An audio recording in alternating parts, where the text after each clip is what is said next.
If you want to know the future of many coastal cities in West Africa, go to Keta, a community in the Volta region of Ghana. Keta was an important trading post between the 14th and late 20th centuries.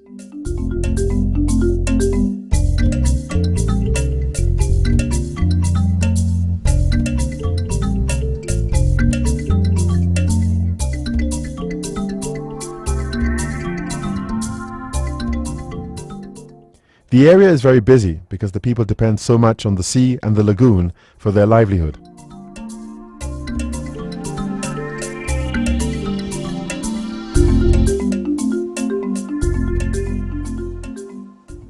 Keta is a coastal community.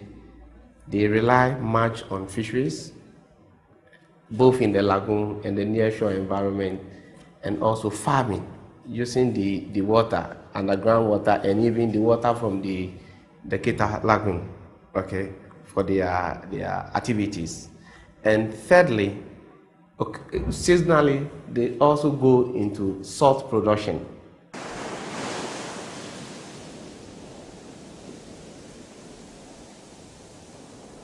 The inhabitants of Keta remember when the beach was 2 miles away into the sea. The first sea defense system, built many years ago, has long been swallowed by the encroaching sea.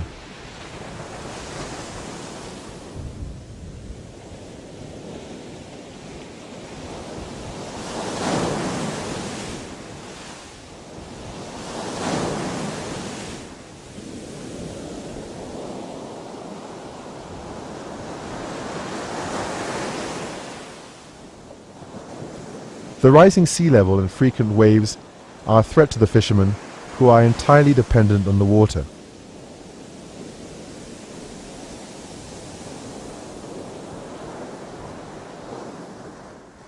My family size is about 11, 8 children and 2 wives, including myself.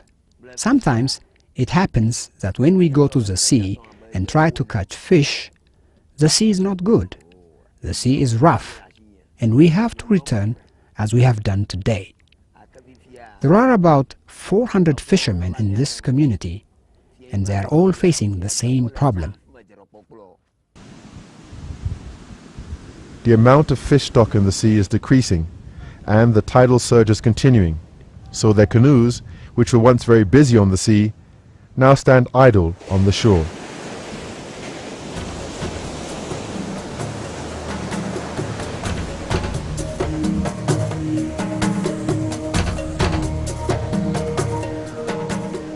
Today, Keta is mercilessly battered by strong waves and a sea level rise, which have displaced over 30,000 people in 12 communities.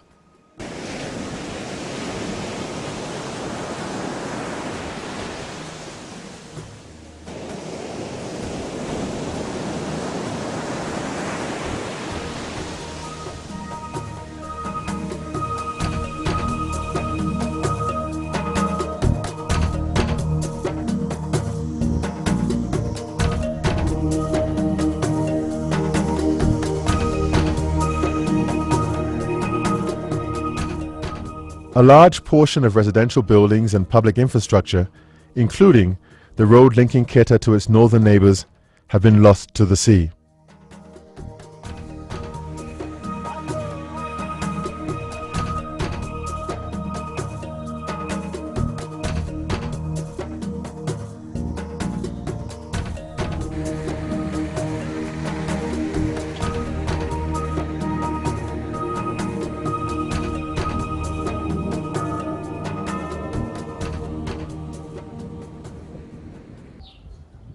This fort was put out by the Danish Norwegians in 1784. And because this place is nearer to Togo and Benin, greater number of slaves were purchased from Togo, Benin, and they were kept over here. So the sea destroyed a lot of buildings, monumental buildings and private houses. We have the AME Zion schools, which were first to be destroyed. We have the Bremen Mission, a lot of post office, hospital, all those things gone to the sea.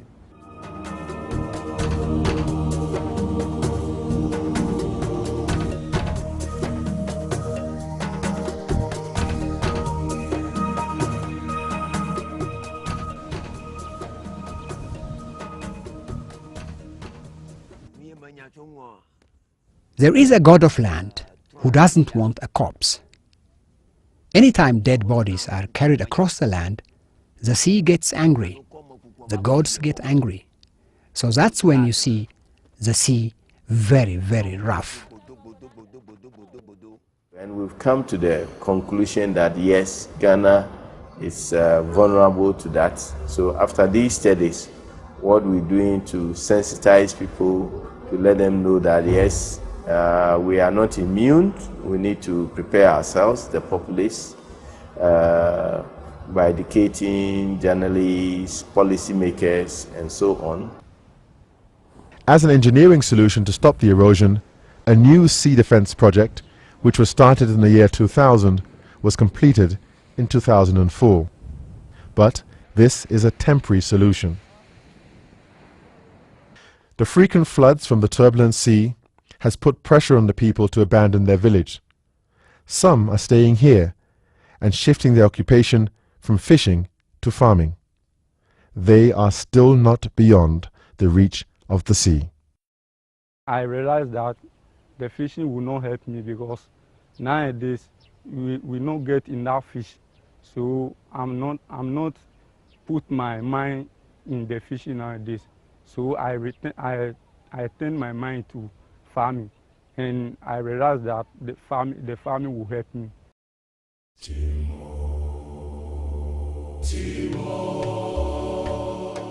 In many African countries, there are people like the Egun community of Makoko in Lagos, Nigeria, who are completely dependent on water for their livelihood. In fact, without water, there would not be an Egun community.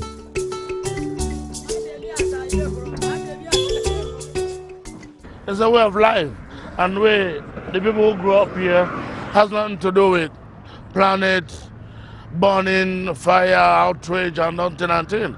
Because way of life, yeah, but people don't hear so.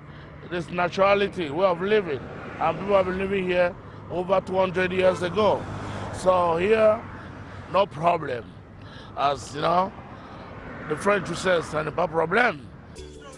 But what if what is happening to Keta in Ghana comes to Makoko in Lagos? Scientists say it is only a matter of time. For now, the lagoon on which the Egon depend appears safe and calm. But what the future holds for this community, nobody knows. We need to, together, collectively, now start to struggle, battle to save this earth. We must start to make it more natural. The more trees we have around the world, the better for this world. The better for you, the better for me, the better for our children yet unborn.